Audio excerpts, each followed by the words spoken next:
TelecontactoTV.com para todo el mundo.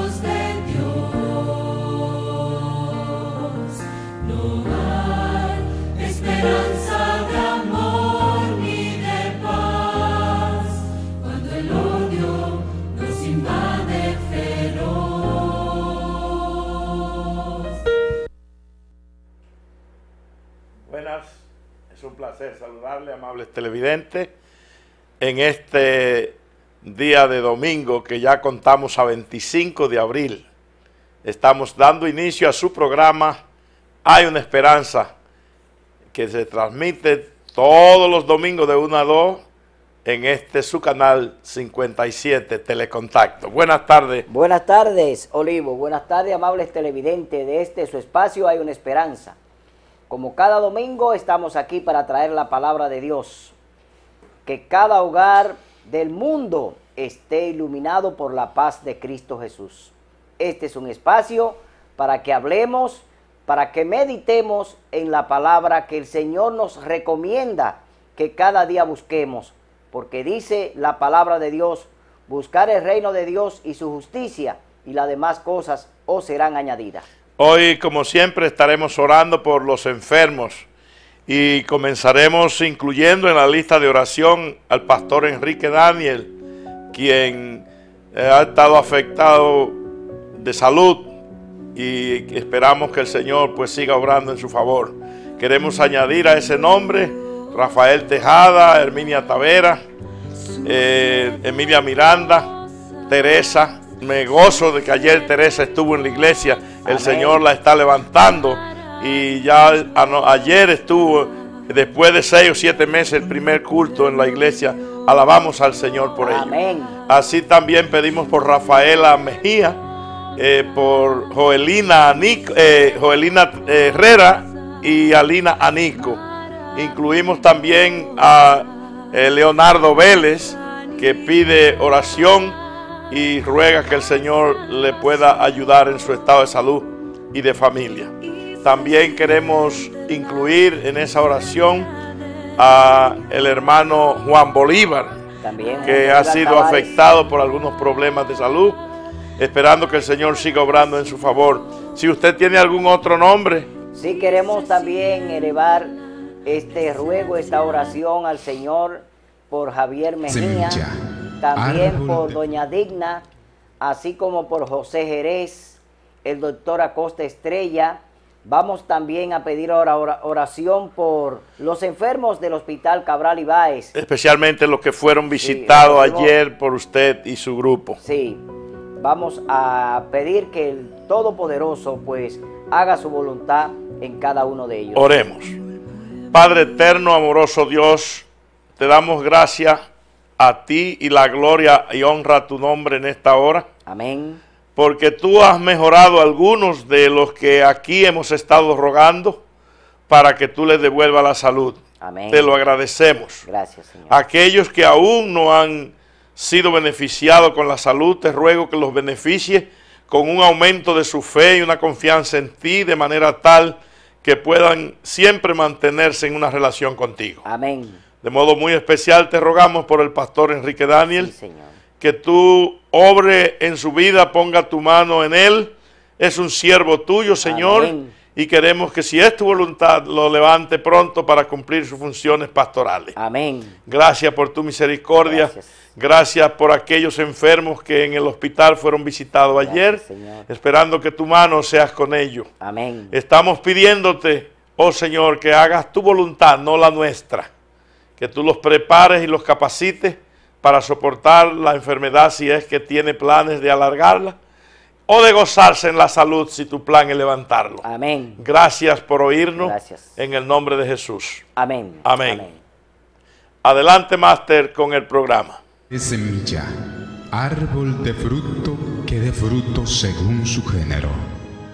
Dijo luego Dios: haya lumbreras en la expansión de los cielos, el sol para que señorease en el día y la luna para que señoreara en la noche. Dijo luego Dios: produzcan las aguas seres vivientes y aves que vuelen sobre la tierra en la abierta expansión de los cielos.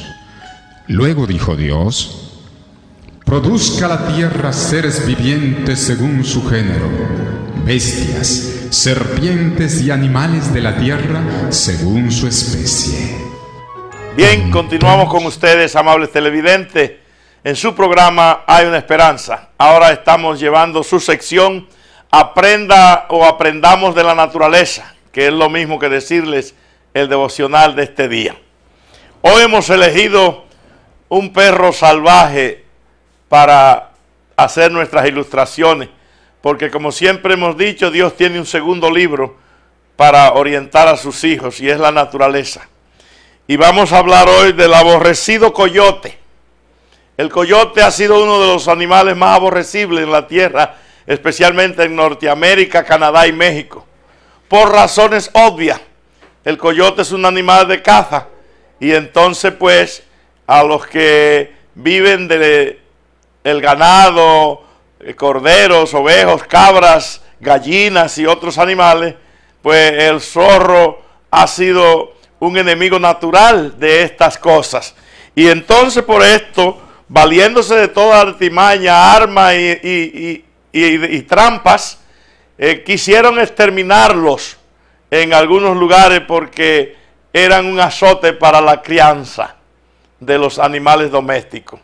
Sin embargo, el zorro, a medida que fue avanzando la manera de perseguirlo, fue desarrollando destrezas que le permitieron evadir el veneno, evadir las trampas, y cada vez se hacía más difícil cazarlos.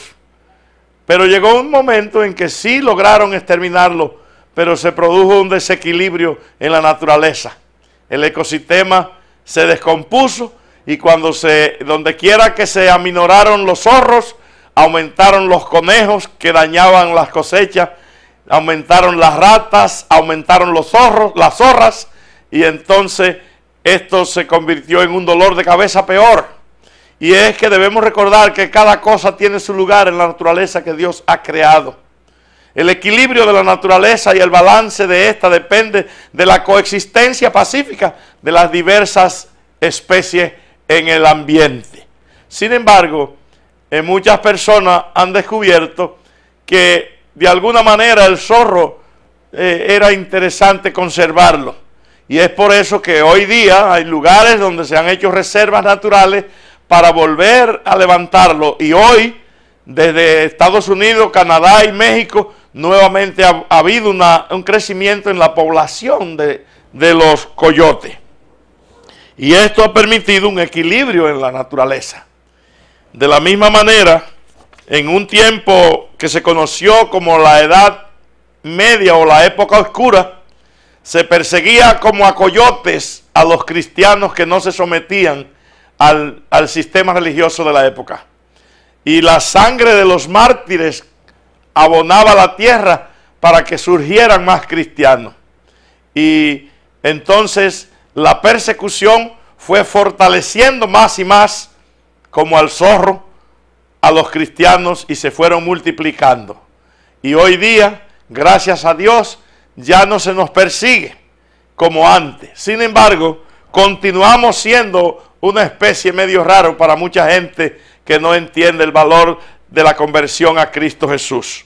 Y es por eso que la persecución Dios la utiliza como un medio para fortalecer las fuerzas espirituales de sus hijos.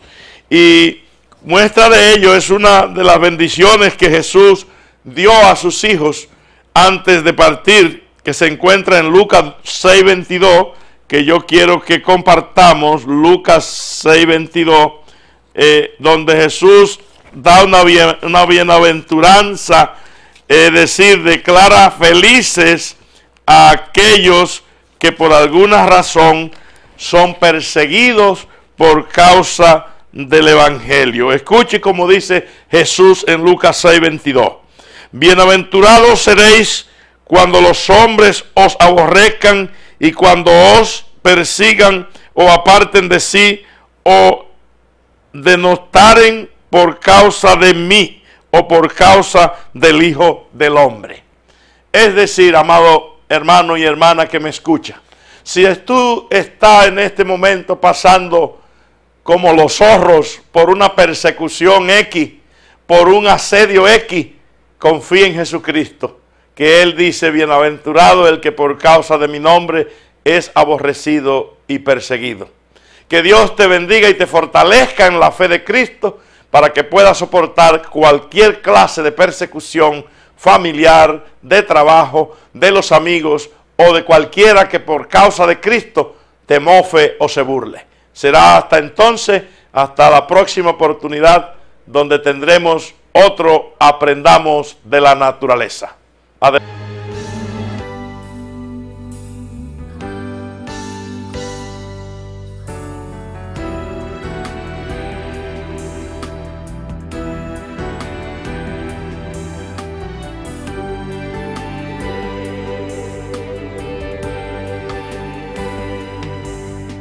Existe un Dios que es grande, que la letra de un papel no lo puede describir.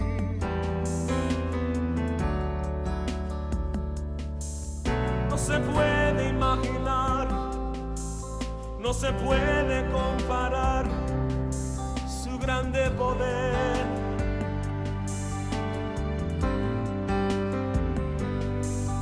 Él hace su voluntad, soberano y fuerte hasta el infinito.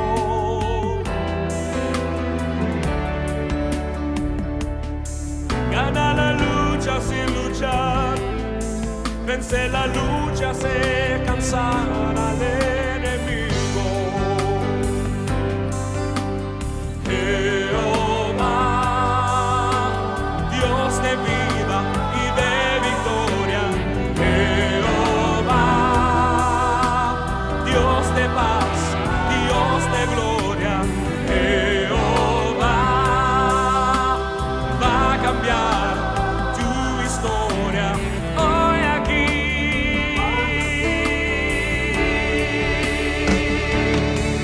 Cuando Dios quiere hacer, nadie lo puede parar. Cuando manda el mensaje, hace el profeta entregar. Hacia el agua subir, hacia la nube bajar. El poder de su voz hace el infierno temblar. Él resuelve el problema, Él no hace reunión. Como un hombre sin Dios y derrama su unción. Con su voz es capaz de hacer el tiempo parar.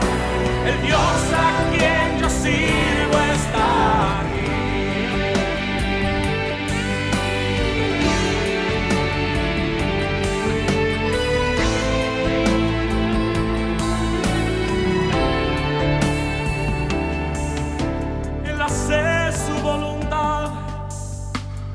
Soberano y fuerte hasta el infinito.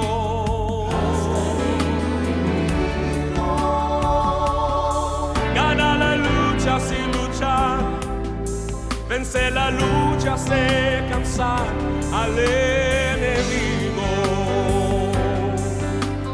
Jehová, Dios de vida y de victoria.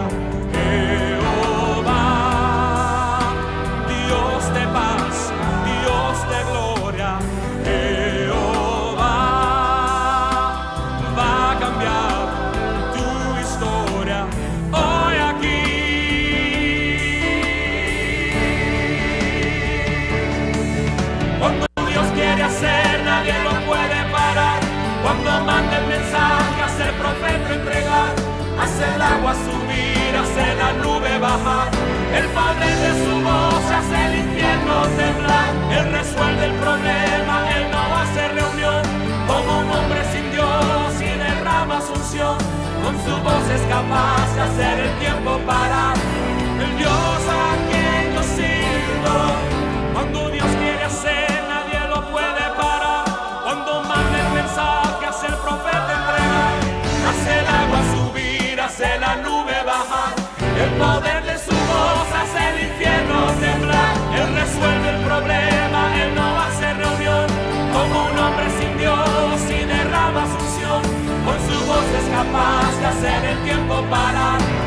Dios a quien yo sirvo está aquí.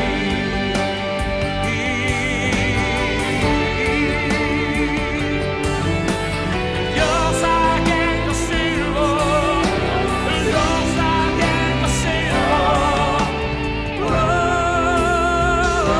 está aquí.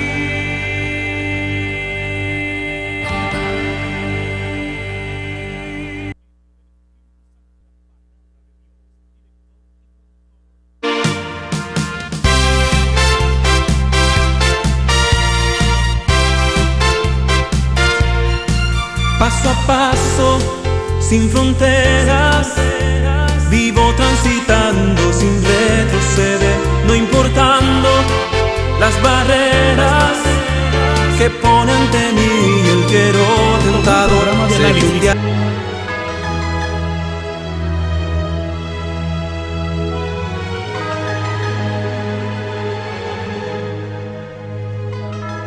Bien, amables televidentes, continuamos con el desarrollo de su espacio Hay una Esperanza.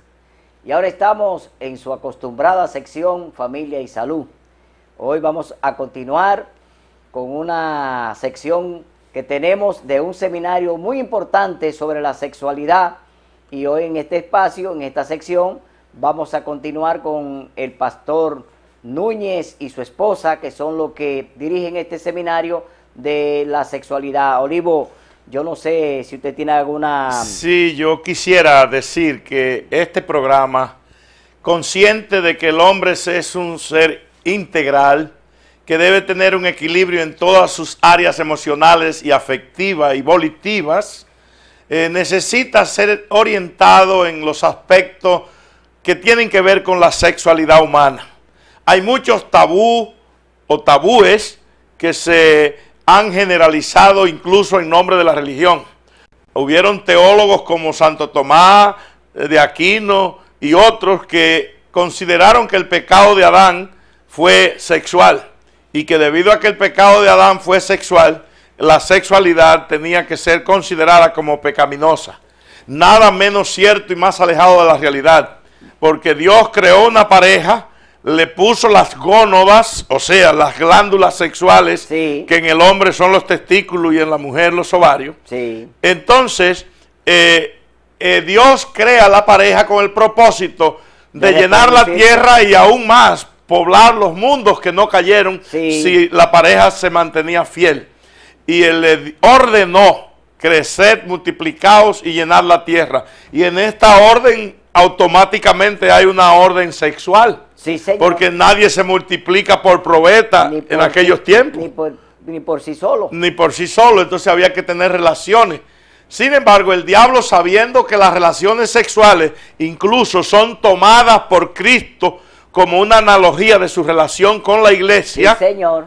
que lo presenta la Biblia en varios lugares, Cantares. en Cantares, Gálatas, Efesios, Sí. y todos los aspectos bíblicos relacionan la vida íntima Dice, sexual como Cristo ama a su iglesia. con la relación de la iglesia. Como Cristo ama a su iglesia, el esposo debe amar a su esposa. Y es para nosotros un placer, amados televidentes, compartir esta orientación conyugal y sexual para que usted mejore su relación, puesto que la Biblia nos dice que lo que Dios creó es bueno en gran manera. Adelante, señor director, con esta cápsula de la sexualidad. Se tiene que dejar. Dijimos que la palabra clave ahí no era dejar, sino cortar con padre y madre. Luego dijimos que la segunda característica era unirse a su esposa. Y dijimos que eso era un símbolo del amor. Y finalmente el texto habla de ser uno. Dijimos que ese texto habla de 3 aspectos. Esos 3 aspectos refieren al aspecto social, al aspecto emocional y al aspecto psicobiológico. Hoy día vamos a hablar de la sexualidad. La sexualidad es un tema tabú dentro de nuestras iglesias y dentro del cristianismo, lamentablemente. ¿Has escuchado temas sobre sexualidad en la iglesia, Mary? Tú que tienes genes adventistas. Y de muchos años. La verdad es que no se habla de ese tema, Miguel Ángel. Sermones, 1 o 2 por ahí, pero no se hace sermones sobre sexualidad. No es común. Yo recuerdo un incidente vivido en Buenos Aires, en Argentina, donde un día predicamos sobre sexualidad, un día sábado de la mañana, y alguien me dice muy ofuscado. Mandó un papelito. Claro, y después a la salida nos dijo medio ofuscado, ese no es tema para la iglesia, háblenlo en otro lugar. O también no es tema de sábado. O no es tema para el sábado, o no es tema para un sermón de la iglesia. Y nosotros nos sonreímos, no vamos a reírnos de eso, pero nos sonreímos porque eso de alguna manera está expresando un sentido de nuestra cultura religiosa, que nos ha transmitido la idea de que hay ciertos temas que no tienen lugar entre nosotros. ¿Será que se toma que la sexualidad es feo, es malo, es sucio? O sea, se ha tergiversado el significado de la sexualidad. Y eso tiene una raíz. Esa concepción que Mary presenta no es casual. Eso viene desde mucho tiempo atrás, viene desde la Edad Media, cuando se introduce en el cristianismo una idea de que el ser humano está formado por dos secciones que no tienen relación entre sí, lo carnal y lo espiritual. Lo que solemos llamar en el pensamiento filosófico dualismo.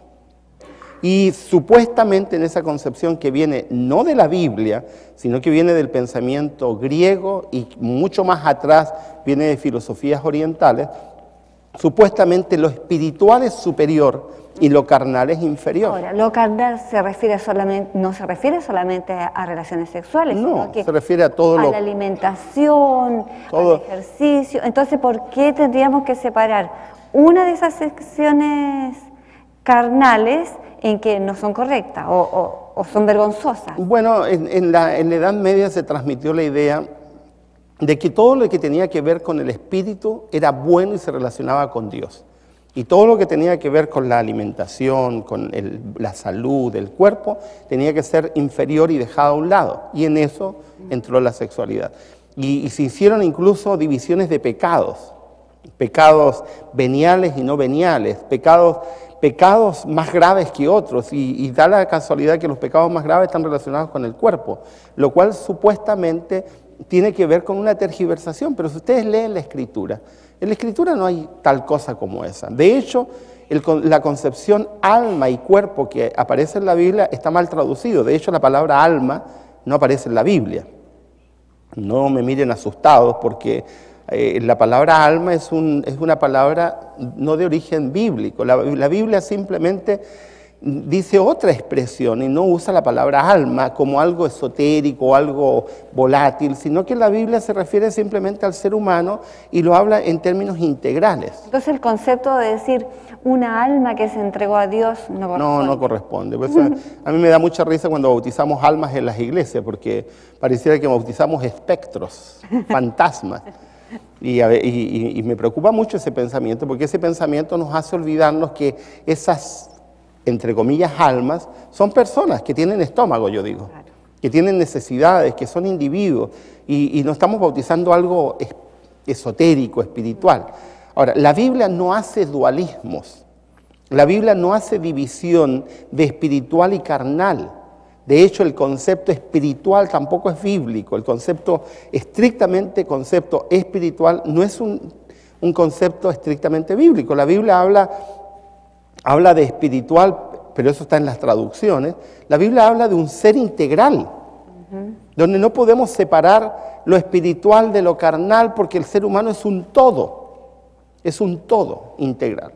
Ahora, cuando uno analiza el hebreo, la Biblia hebrea, el Antiguo Testamento, y también cuando uno analiza el Nuevo Testamento, uno observa, especialmente en el Antiguo Testamento, una transparencia para hablar de la sexualidad, digamos, hasta descarnadamente hablando de la sexualidad, que impresiona porque en nuestra cultura, especialmente la cultura latina, no solemos hablar tan descarnadamente de la sexualidad, al contrario, solemos cubrir la sexualidad con un aire así de misterio, no hablamos directo, no le hablamos directo a nuestros hijos, no hablamos directo entre nosotros. Nos da vergüenza. Nos da vergüenza. Nosotros hemos conversado hasta con parejas que llevan años casados y nunca han hablado de su sexualidad de manera transparente y clara, lo cual es una tragedia. La Biblia presenta la sexualidad de una manera sana. Y es tal el caso de que en la Biblia hay un libro dedicado exclusivamente al tema de la sexualidad. ¿Cuál libro es ese? Y de ese libro, ¿cuántos sermones han escuchado en la iglesia? Y solemos cubrir ese libro de una serie de mitos. Nosotros con Mary hicimos un programa también para 3ABN sobre un análisis de Cantar de los Cantares, 15 programas, y mucha gente nos ha escrito y muchos se sorprenden al observar que Cantar de los Cantares no habla de lo que supuestamente se hablaba. De hecho, la mayoría de las versiones, y en inglés y en español no es muy lejano, han cubierto con un manto de sombra el Cantar de los Cantares, introduciendo una serie de expresiones que no son del libro o simplemente no las han traducido tal cual aparecen.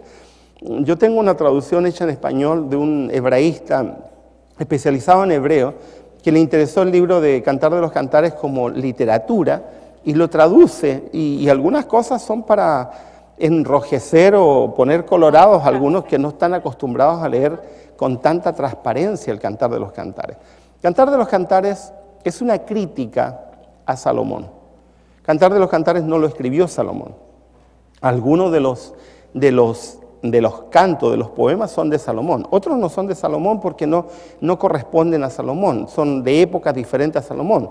Ahora, no tenemos tiempo aquí para tratar esos detalles de Cantar de los Cantares, pero podemos dar 2 o 3 elementos. Se mencionan ciudades, por ejemplo, que no existían en tiempos de Salomón, así que difícilmente Salomón podría haberse referido a esas ciudades si no existían. O hay palabras en el libro de Cantar de los Cantares que no se usaban en tiempos de Salomón porque no existían esas palabras, porque la lengua persa, palabras persas que aparecen allí, no se hablaba en tiempos de Salomón, por lo tanto difícilmente él podría haberla introducido. Así que, ahora, no es anormal que el libro de Cantar de los Cantares sea una compilación de poemas, porque también el Salmos es una compilación de poemas, también Proverbios es una compilación, así que no es anormal.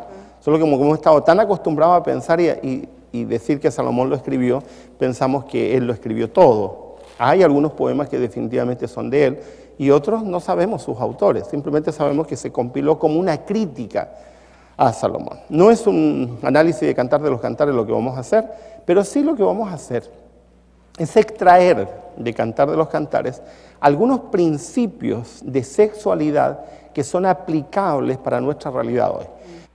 Bien, hemos presentado este hermoso documental. Continuaremos el próximo domingo con esta sección de orientación conyugal y sexual para familia y salud, que hemos tenido el gusto de presentarle a Familia y Salud a nombre de Lavoquidón, Laboratorio Químico Dominicano, con su nueva línea de productos y su nueva y su nueva imagen. Alendronato para aquellos que tienen problemas óseos y otros productos como tenemos aquí la loratadina, antialérgico de segunda generación o tercera para evitar la somnolencia, pero combatir las alergias. A nombre de Lavoquidón hemos presentado esta subsección Familia y Salud. Será pues hasta el domingo, si Dios quiere, que nuevamente a nombre de Lavoquidón presentaremos esta sección. Adelante, máster. Estamos queriendo llevarle a ustedes lo mejor y las más efectivas orientaciones para que la familia disfrute de algo nuevo, novedoso, valga la redundancia, para mejorar sus relaciones. Los hogares se están destruyendo uno a uno y muchas veces por falta de comunicación, y esa comunicación en lo íntimo mejora la relación de tal modo que se disfruta un poco más de la vida. Así, amados televidentes, que para nosotros es un placer poder contribuir con la felicidad de los hogares, contribuyendo así a romper ciertos tabúes que hay en la mente de la familia sobre la sexualidad. Queremos que usted aprenda que la sexualidad no es pecaminosa cuando se usa dentro de los parámetros que Dios le ha establecido. Es decir, dentro del matrimonio, dentro de una pareja y en edades adecuadas. Es decir, cuando usted esté preparado emocionalmente para esa experiencia que, dicho sea de paso, es una experiencia para compartir. De ahí que nosotros recomendamos a la familia que trate de orientar a sus hijos para que evite los problemas de los vicios solitarios que los psicólogos y otros hoy día están recomendando a los adolescentes. Eso no es saludable. El vicio solitario desajusta a los que van creciendo, a los varones, y después no tienen placer adecuado al compartir la sexualidad con una dama o con la compañera, porque han dañado su carácter con el vicio solitario. ¿Y a qué llamamos vicio solitario?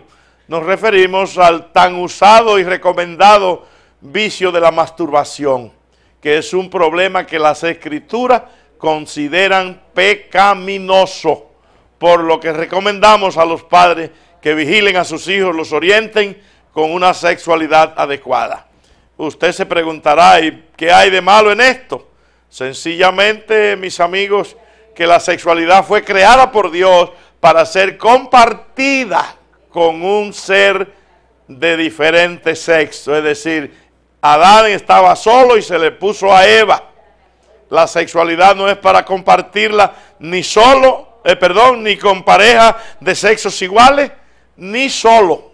Es una emoción que Dios quiere que sea compartida entre dos personas de sexo diferente. Adelante, máster.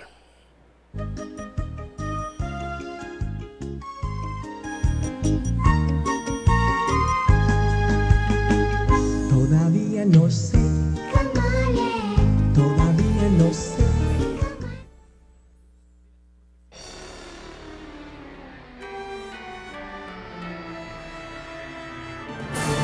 Sección 1.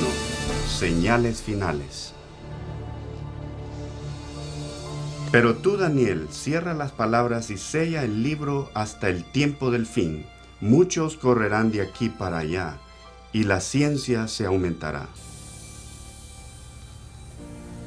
¿El fin del mundo de veras sucederá? Si es así, ¿cuándo?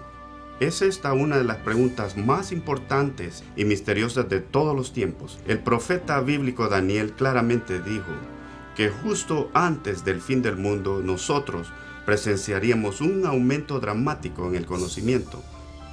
Considere, por ejemplo, cuán dramáticamente han cambiado los medios de transporte recientemente. Por 60 siglos, el hombre no pudo viajar más rápido que el caballo. Los viajes que en un tiempo requerían meses ahora se pueden lograr en minutos. En una generación, la revolución de la computadora ha traído cambios que dejan la mente perpleja y que nuestros antepasados. Pero una interpretación más precisa de este texto es que aumentaría el conocimiento respecto a los libros proféticos. ¿Y cómo fue predicho también esto?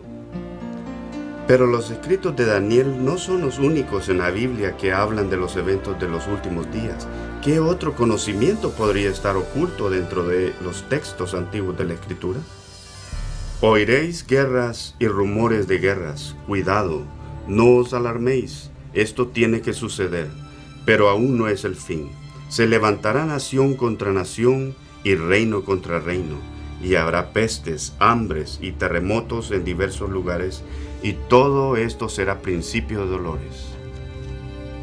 Uno puede rápidamente mirar alrededor del planeta y ver qué tanto las fuerzas políticas como naturales han hecho que el mundo moderno sea un lugar cada vez más peligroso para vivir. En esto, durante los últimos 100 años, el mundo ha tenido que soportar 2 guerras mundiales, sin quisiera mencionar el aumento del terrorismo internacional.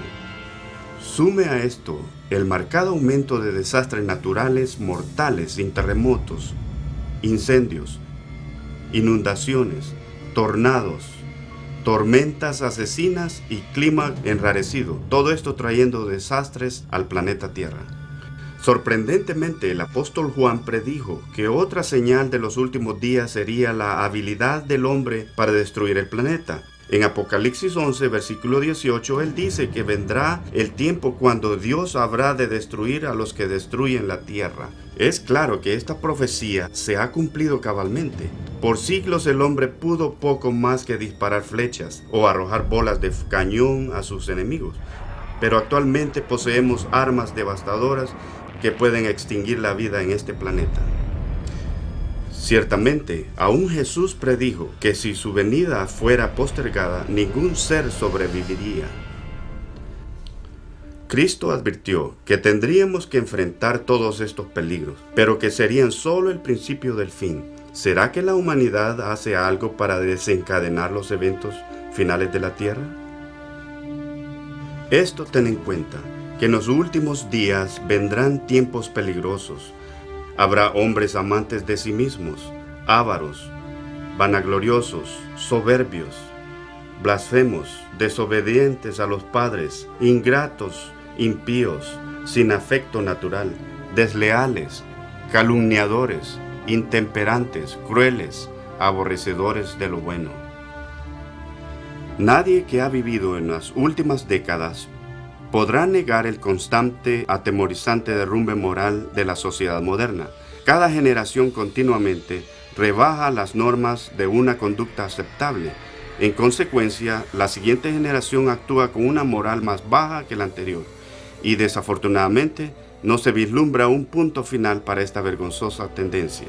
En los días de Noé, la decadencia moral crónica llevó a la destrucción global con un diluvio. En el tiempo de Lot, la depravación perversa de Sodoma y Gomorra llevaron a la aniquilación de estas ciudades por medio del fuego del cielo. Como en los días de Lot, comían y bebían, compraban y vendían, plantaban y edificaban. Y el día que Lot salió de Sodoma, llovió del cielo fuego y azufre y destruyó a todos. Así será el día en que el Hijo del Hombre se manifieste. ¿Y será que en nuestros días la inmoralidad y la perversión desenfrenadas provocarán una vez más los juicios del cielo? Junto con el declive moral de la sociedad, la Biblia también nos advierte que en los últimos tiempos habrá un aumento dramático del espiritismo. El Espíritu dice claramente que en el último tiempo algunos se apartarán de la fe, escuchando espíritus engañadores y a doctrinas de demonios. La práctica de comunicarse con los muertos, desde hace mucho tiempo prohibida por las Escrituras, se está volviendo rápidamente aceptable. Programas de televisión y películas estelarizando temas de brujería, los temas de ocultismo se han vuelto muy populares. A pesar de este espiritualismo e inmoralidad desenfrenados, la Biblia nos enseña que donde abundó el pecado, la gracia abundó mucho más. Y así, un emocionante punto luminoso de los últimos días es la promesa de Jesús, de que justo antes de su regreso el Evangelio sería proclamado a todo el mundo. Y este Evangelio del Reino será predicado en todo el mundo, por el testimonio a todas las naciones, y entonces vendrá el fin. La tarea de comunicar el Evangelio a todo el rincón de la tierra que alguna vez pareció inalcanzable rápidamente se está volviendo una realidad. Por medio de misioneros, libros, cassettes, difusión por satélite y de internet, se está acelerando la obra de predicar el Evangelio alrededor del mundo. El mensaje de salvación nunca ha tenido una difusión tan amplia como ahora. La Biblia nos revela que obviamente estamos viviendo en los últimos días finales de la tierra. El aumento del conocimiento, la inestabilidad generalizada, el declive moral y explosivo interés en lo oculto, todo testifica que el fin está cerca. Las señales finales se están cumpliendo rápidamente. Pero aún hay más. La Biblia nos anuncia que son estas fuerzas opuestas del bien y del mal las que finalmente traerán al mundo la batalla del Armagedón. En algún momento cercano, una crisis global desconocida llevará al planeta entero a los eventos más aterradores que el mundo jamás haya visto. Porque habrá entonces una gran tribulación como nunca hubo desde el principio del mundo, ni habrá después. ¿Qué catástrofe lanzará esta crisis final y cuándo va a suceder? ¿Podrá ser algún acto devastador de terrorismo? ¿Algún colapso económico internacional? ¿O tal vez un terremoto? ¿Un asteroide? ¿O otro evento cataclísmico? ¿O tal vez es alguna calamidad química o una plaga biológica mortal? Quizá aún una combinación de estos desastres. Pero aunque la Biblia no revela el evento crítico preciso, sí revela las dramáticas escenas que seguirán. En el siguiente segmento, usted aprenderá más de estos eventos finales sorprendentes, eventos aterradores que ni siquiera la mayoría de los cristianos están preparados para afrontar.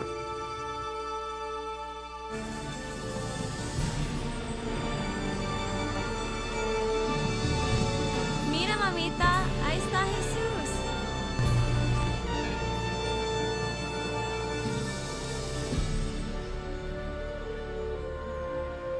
Los libros de la profecía bíblica han estado por mucho tiempo cubiertos de misterio. Textos antiguos, números crípticos, imágenes simbólicas. Todo describe eventos apocalípticos. Bien, después de este maravilloso documental sobre eventos finales, nos complace ahora continuar en su sección En Busca de la Verdad. En este subprograma Hay una Esperanza. Nosotros habíamos prometido, domingo A, que íbamos a hablar de 3 de las grandes mentiras que Satanás ha preconizado en este planeta. Y ya en los 3 domingos anteriores, nosotros hablamos de la primera gran mentira, que era que el hombre es inmortal. No morirá. La gran mentira satánica que se ha proliferado púlpito tras púlpito, siglos tras siglos, y hasta hoy, nuestros días, la comunicación con los muertos ha proliferado y desarrollado. Hoy voy a comenzar a hablar, después de haber demostrado con la Biblia que el hombre es una entidad total, que no tiene un alma separada del cuerpo ni es inmortal. Nosotros hoy vamos a hablar de la segunda gran mentira que Satanás ha preconizado en este mundo. Y esa es la gran mentira de que la ley de Dios ha sido abolida. Satanás quisiera que el mundo viva en caos, y como el más elemental de los gobiernos en esta tierra tiene leyes para regir sus normas y conducta de sus ciudadanos, Satanás quisiera que el gobierno de Dios no tuviera ninguna norma ni ninguna ley. Y es por eso que él ha eliminado en su haber, en su enseñanza, que la ley de Dios fue clavada en el Calvario. Y que usted y yo ahora podemos ser cristianos basado únicamente en la gracia. Es cierto que la gracia es el medio y el método por el cual a través de Jesucristo y su evangelio podemos salvarnos. Pero podremos vivir como cristianos, ciudadanos del reino de Dios, que bíblicamente está establecido que Dios tiene un reino. Y si tiene un reino, tiene leyes. Cristo nos enseñó a decir: Padre nuestro, venga a tu reino. Si yo quiero vivir en ese reino, debo tener conocimiento de la ley de Dios para que en ese reino se me tenga como un ciudadano ejemplar. Y hoy vamos a hablar a empezar, porque tomaremos 2 o 3 domingos para aclarar esto. Dios tiene un reino, según el Salmo 103, 19, y como todo reino debe tener leyes o ley. Ahora, los principios de esa ley Dios los establece sobre la justicia, la misericordia y la verdad. Según el Salmo 89, 14, los principios del reino de Dios son justicia, juicio, son el asiento de tu trono. Misericordia y verdad van delante de tu rostro. Es decir, que la justicia de Dios, su reino, tiene su base como la justicia, el juicio, la verdad y la misericordia. Probablemente abusemos de la misericordia de Dios y vivamos violando sus mandamientos, ignorándolo o no. Sin embargo, la misericordia de Dios y su verdad son el asiento de su justicia o de su reino. Ahora, Pablo, que ha sido tomado como el apóstol de la no ley, de la eliminación de la ley, consideró la ley de Dios en Romanos 7:1 de la siguiente manera: la ley a la verdad es santa y el mandamiento es santo, justo y bueno. Es decir, el mismo apóstol que la gente toma, que los predicadores toman para enseñar que el cristiano no tiene que guardar ley, nos enseña a nosotros que la ley es santa, justa y buena. Y yo me pregunto, si Pablo dice esto de los mandamientos de Dios, ¿a qué ley será que se está refiriendo como que ya no debemos obedecer? Porque la hay. Hay una ley que usted y yo como cristianos no tenemos que obedecer, pero los 10 mandamientos jamás han sido eliminados. De esa ley que no debemos obedecer hablaremos más adelante. Mientras tanto, estamos analizando el origen de la ley de Dios y su característica.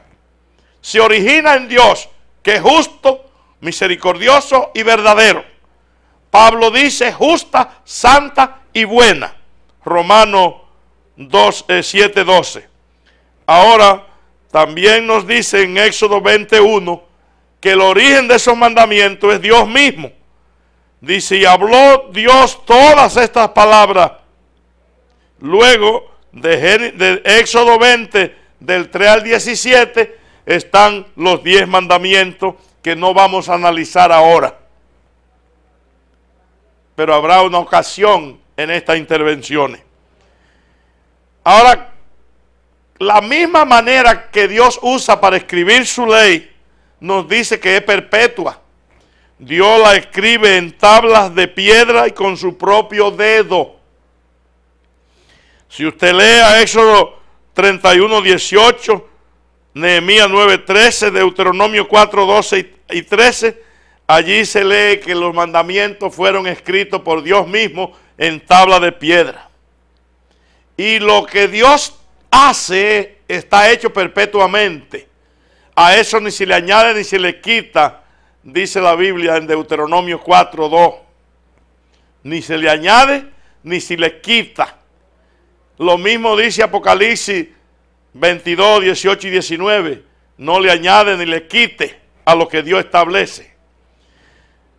Habló Jehová con vosotros en medio del trueno o del fuego, y oíste su voz y sus palabras, mas a excepción de oír la voz, ninguna figura viste.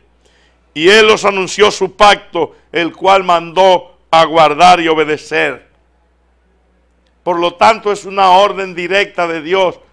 De toda la Biblia, todo este santo libro que tengo en mi mano, solo los 15 versículos que ocupan los 10 mandamientos, Dios lo tocó con su mano. Lo demás lo escribieron los profetas y los hombres de Dios.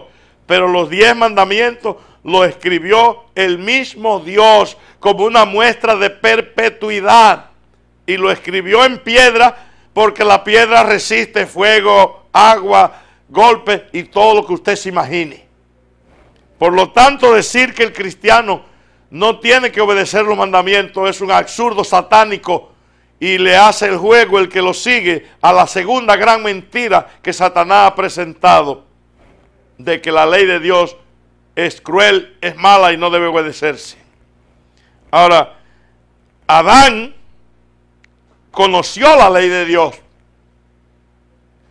porque la Biblia nos dice claramente en Oseas 6:7, y hablando de Israel, el profeta Oseas dice, mas ellos cual Adán, refiriéndose al pueblo de Israel, ellos son el pueblo de Israel, y él dice, cual Adán, traspasaron el pacto, allí prevaricaron contra mí, dice Jehová. Y si Adán traspasó el pacto y el pueblo de Israel, entonces Adán conocía la ley de Dios. Por lógica tenemos que deducirlo, porque en el árbol de la vida, en el árbol prohibido, estaban los 10 mandamientos sintetizados y simbolizados. No codiciarás, el 10º, Eva codició. No robarás, tomó algo ajeno que era posesión de Dios. Y si usted analiza la acción de Eva en el huerto del Edén, cada uno de los santos mandamientos fue desobedecido. Tuvo un Dios ajeno, oyó más al diablo que a Jehová. tuvo otro Dios fuera de Jehová. En otras palabras, los 10 mandamientos eran conocidos por Adán y por Eva. En Romanos 7:7 dice que el apóstol Pablo dice: yo no conociera el pecado si no fuera por la ley. Lo que Pablo está diciendo: si no hay ley, ¿cómo yo sé lo que es pecado? Si no hubiera una ley, ¿de qué nos acusaría el Señor? Si no hubiera una ley para obedecer, ¿a qué fuéramos al tribunal de Dios? Pero Satanás quiere engañarnos con esa segunda mentira. No hay que obedecer los mandamientos. La gracia es suficiente. Tremendo engaño. A Israel lo engañó de la primera manera. Es decir, los israelitas se convirtieron en legalistas.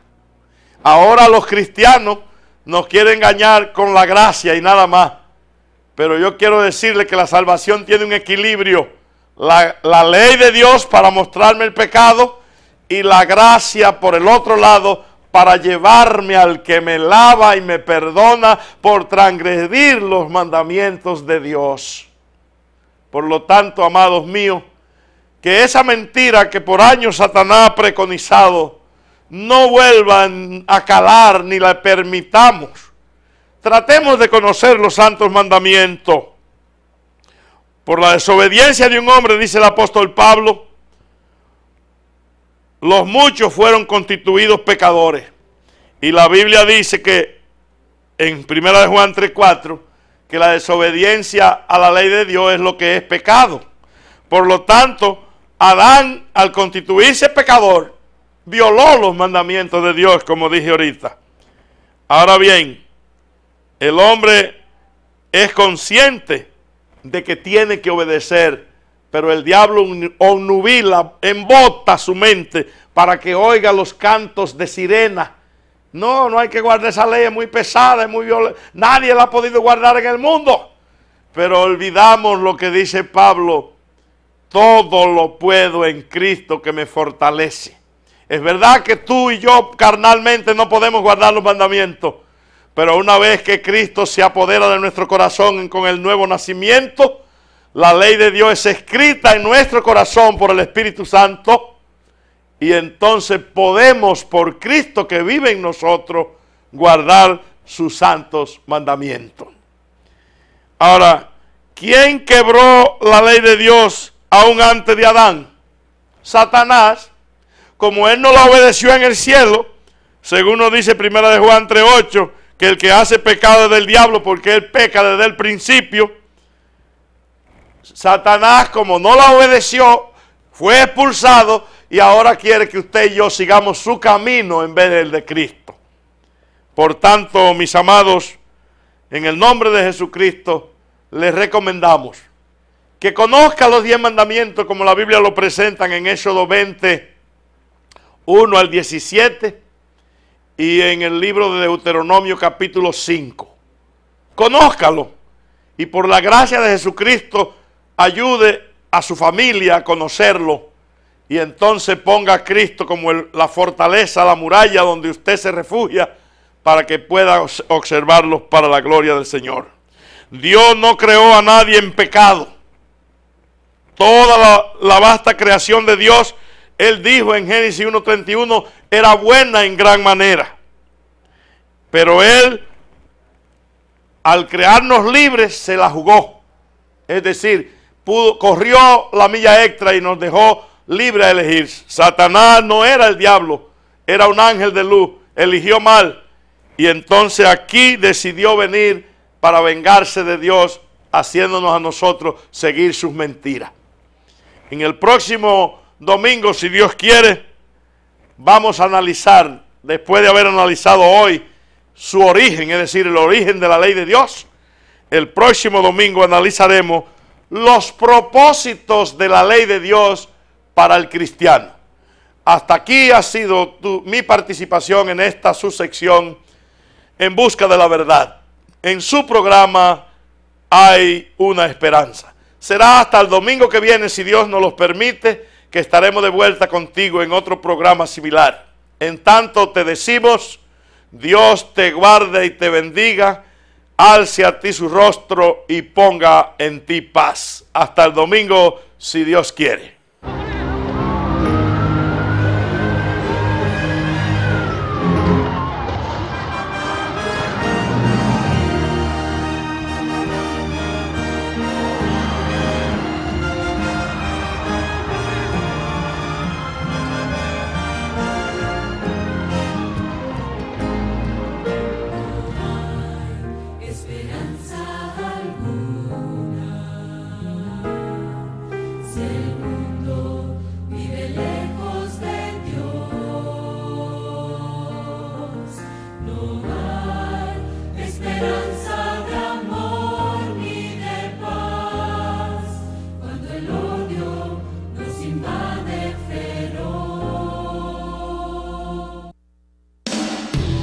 La mayor variedad de la televisión está aquí.